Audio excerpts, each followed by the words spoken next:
Olá, eu sou Emília Campos e hoje aqui no Descomplicando Direito, no nosso novo cenário pós-pandemia, eu tenho o prazer de receber a minha sócia no escritório Malgueiro Campos Advocacia, a doutora Tatiane Prachedes, mestre em Direito Tributário pela USP, que vai conversar um pouquinho com a gente sobre os contratos de investimento que as empresas fazem quando elas querem passar por alguma fase de investimento.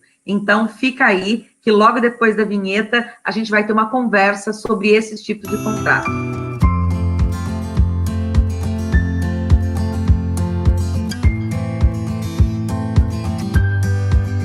Esses contratos que as empresas celebram quando elas querem fazer um investimento numa empresa, numa startup, eles podem tomar algumas formas jurídicas diferentes.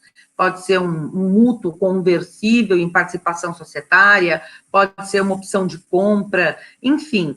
Mas não importa a forma que ele tome, o que eu, como advogada, percebo quando analiso esses contratos é que, em geral, eles são contratos muito duros. A primeira versão que a gente recebe para análise é sempre uma versão muito dura no que diz respeito à negociação entre aquele que vai fornecer o recurso financeiro associado ou não a serviços de assessoria e aquele que vai abrir mão de um pouco de participação societária para ter esse recurso. Tatiane, na sua opinião, quando você analisa esses contratos também, qual é a sensação que você tem da característica mais forte desse tipo de contrato? Oi, Emília, é um prazer estar aqui no canal pela primeira vez, né? É uma boa oportunidade, né, da gente estar transmitindo um pouquinho também para o pessoal que é assinante aqui do canal, mas também para outros interessados, né, no assunto. Eu tenho um pouquinho essa mesma impressão que você, sabe? A gente tem no escritório, uma vez que a gente está bem voltado para esse setor de startups, tecnologias, a gente tem tido bastante contato com esse tipo de contrato, e eu vejo isso também. É muito duro os contratos, especialmente porque normalmente eles já vêm prontos, né, das aceleradoras, das empresas de venture capital, e aí o investido fica um pouco sem manobra, sem espaço para manobra, né, mas às vezes não sabe que tem que tentar um pouquinho testar esses limites do contrato do investidor, né, e entender se esse trade-off de abrir mão um pouquinho da participação societária em razão desse capital, ela está sendo equânime, né, se ela não é um pouquinho abusiva, o que a gente acaba vendo em alguns contratos, né. É um pouquinho compreensível, uma vez que a gente está falando de um capital de risco, né, então a ideia dos investidores é perder o menos possível, né, de toda forma é um risco concorrente, portanto a gente entende que vale a pena os investidos, sim, tentarem, junto com uma assessoria especializada, contestar algumas coisas desses contratos. E é engraçado, quando você menciona, é um contrato de risco e eles querem perder o menos possível. Então, as cláusulas, às vezes, deixam o investido sempre com a sensação de estar ali muito na obrigação do negócio vingar, porque senão tem ali cláusulas que prevêem consequências que são, às vezes, muito duras para os empreendedores, principalmente para os fundadores. Mas, por outro lado, justamente por ser um contrato de risco, o investidor também tinha que estar com o conceito de que é um investimento que ele tem grande risco de perder, e não obrigatoriamente por uma desídia especificamente do empreendedor, mas por um risco do negócio, porque é uma questão circunstancial. E isso, às vezes, não fica muito claro, né, nesse contrato de investimento, ou seja, não fica muito claro ali que o investidor, ele está ciente do risco que ele está correndo e que ele assume esse risco se o negócio, infelizmente, não der certo, né? Eu, pelo menos, tenho um pouco essa sensação. E aí, quando a gente está negociando esse contrato, cabe um pouco a gente trazer também o investidor para essa realidade desse tipo de empreendimento, que eventualmente isso pode acontecer, mas, por outro lado, a gente tem que dar para o investidor um pouco de garantia. Numa negociação de um contrato como esse, o que você, como advogada de uma startup, está disposta a negociar e a oferecer para o investidor para que ele se sinta seguro de que, se acontecer alguma coisa de errado, não foi um ato intencional do empreendedor, mas foi uma mera consequência do negócio a qual ele assumiu o risco de que acontecesse, de que poderia acontecer? Nesse contrato, assim, a gente pode colocar cláusulas que, em comum acordo, definam como esse capital vai ser investido. Então, em termos percentuais, não necessariamente cada centavo vai ser direcionado daquela forma, até porque isso cabe um pouco do feeling do cotidiano do negócio, do empreendedor, de como fazer o uso desses recursos, né? De quem está lá com a vivência no dia a dia, né? Com skin in the game, né? Exato.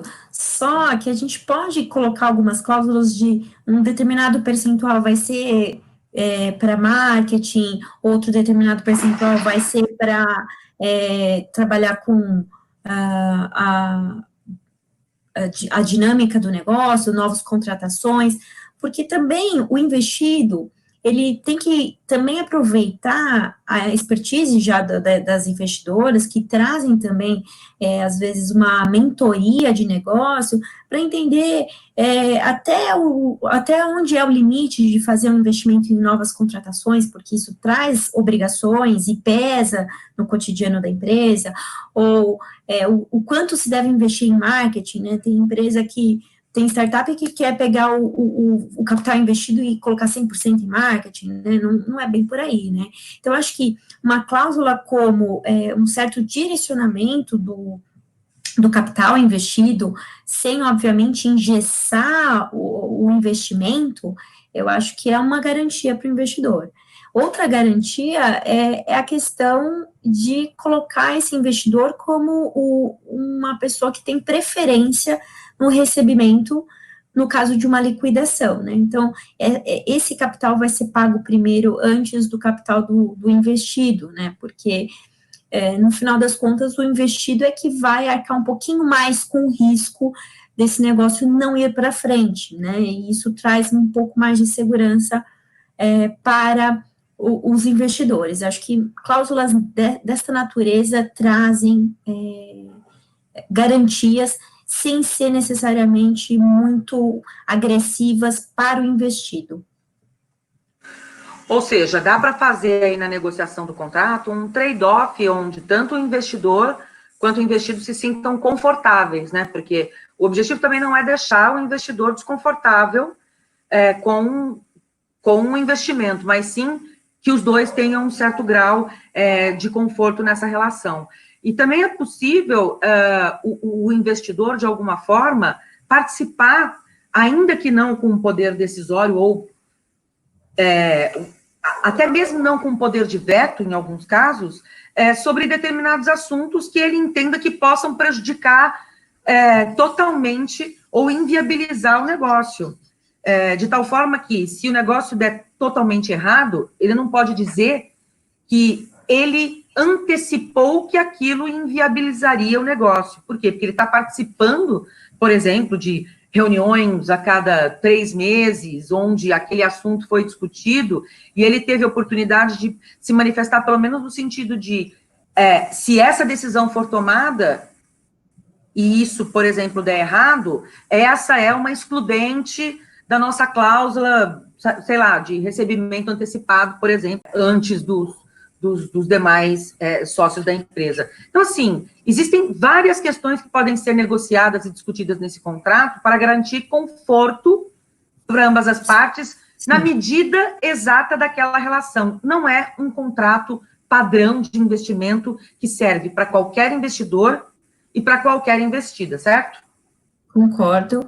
Nessa linha do que você estava falando, alguns contratos prevêem a criação de conselhos, né, que é exatamente para que o investidor tenha essa oportunidade de trazer a sua experiência para dentro do negócio da investida, E faz todo sentido, né, essa negociação caso a caso, para que você tenha um contrato adequado para cada tipo de investidor e investida, né, faz todo sentido.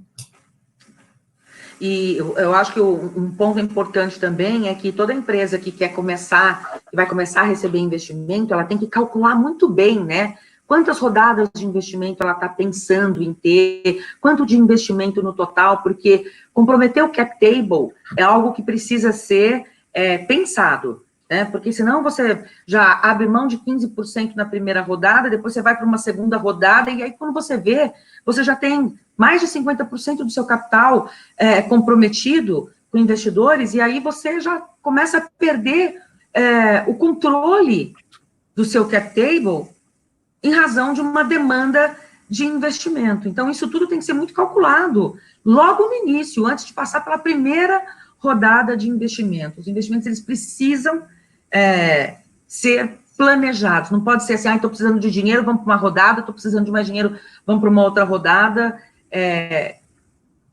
Você concorda? Tem algo a mais que você queira complementar nesse sentido? Como fazer investimentos, como receber investimentos, como as empresas, as startups devem se posicionar? É muito importante isso que você falou, especialmente porque a gente vê as investidas muito ávidas para receber seu primeiro investimento, e até no primeiro investimento acabam abrindo mão de muita coisa, o que acaba tornando as próximas rodadas de investimento um pouco mais difíceis. Especialmente, assim, considerando uma situação de que, às vezes, no primeiro contrato de investimento, você se compromete a uma mudança de tipo societário se você tiver novos investimentos. E, às vezes, essa mudança de tipo societário normalmente está associada à conversão daquela empresa, que normalmente é uma empresa unipessoal ou uma limitada pequena, inscrita no Simples Nacional, ela acaba tendo que se converter numa SA fechada, e aí ela traz um monte de obrigações fiscais e contábeis que antes ela não tinha, ou seja, ela aumenta o custo de gestão fiscal e tributária dela, além do fato de que só por esse movimento ela pode, se a ideia dela é se manter no Simples, ela acaba sendo excluída do Simples Nacional, tá? A legislação brasileira trouxe uma mudança bastante interessante para esse capital de risco para investidas, né, que é o tal do investidor anjo, né, que permite que o volume, né, de transações que os investidores fazem não contaminem, né, para fins de limite global do Simples Nacional a investida. Então, ela continua se mantendo no Simples. Então, essa sua observação ela é muito crucial, porque uma afobação no começo pode trazer algumas questões que o investidor não vê que a próxima rodada já vai desencadear para ele, como, por exemplo, transformação societária e exclusão de Simples Nacional. Então, é muito importante, assim, não só pelo comprometimento do cap table, que isso é essencial também, né, a pessoa tem aquela ideia super bacana, e aí quando o negócio começa a rodar, ela nem é mais dona da ideia, então tem essa questão do comprometimento do cap table, mas como também tem essas questões jurídicas e que vão ser muito cruciais até para uma eficiência financeira dessa empresa, né, então é muito importante isso que você está falando.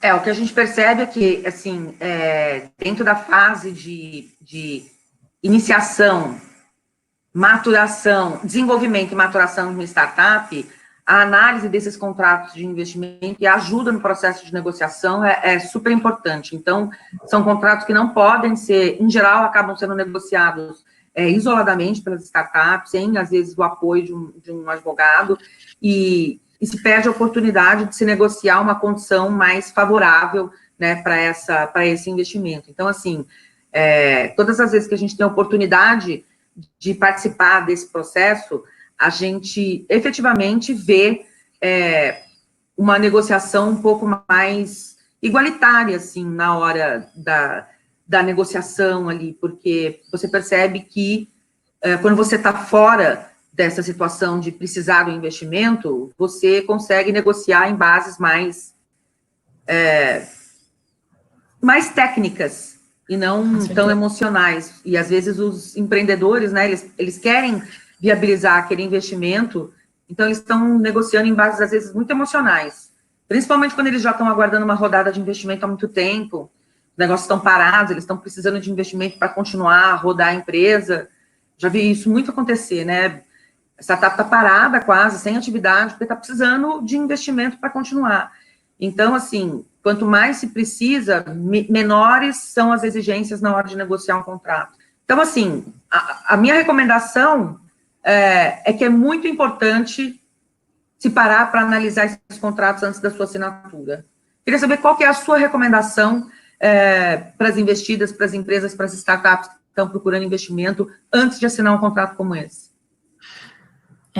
Eu reiteraria o seu conselho, porque ele é, de fato, muito, muito bom, né? Traz para os investidos um pouquinho mais de força na hora da negociação, e o que eu posso dizer, especialmente nesse momento de pandemia, é que faz muito sentido essa análise técnica, né? Porque a gente tem visto que a disponibilização do venture capital, ela está um pouquinho reduzida, né? As pessoas estão tentando arriscar menos, então,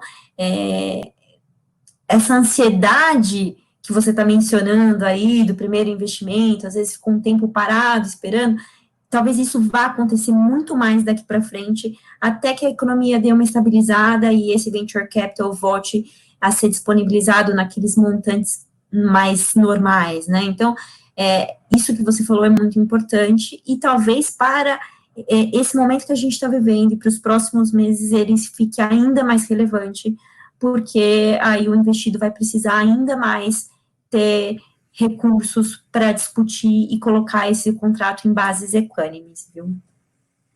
Sem dúvida.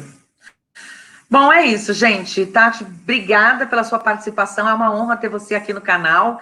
Gente, se vocês gostaram, se vocês gostam do nosso conteúdo, não esqueçam de assinar o canal, deixe seu like aqui, porque isso ajuda a divulgação do conteúdo, tá bom? É isso, a gente se vê no próximo vídeo. Até mais. Tchau, tchau.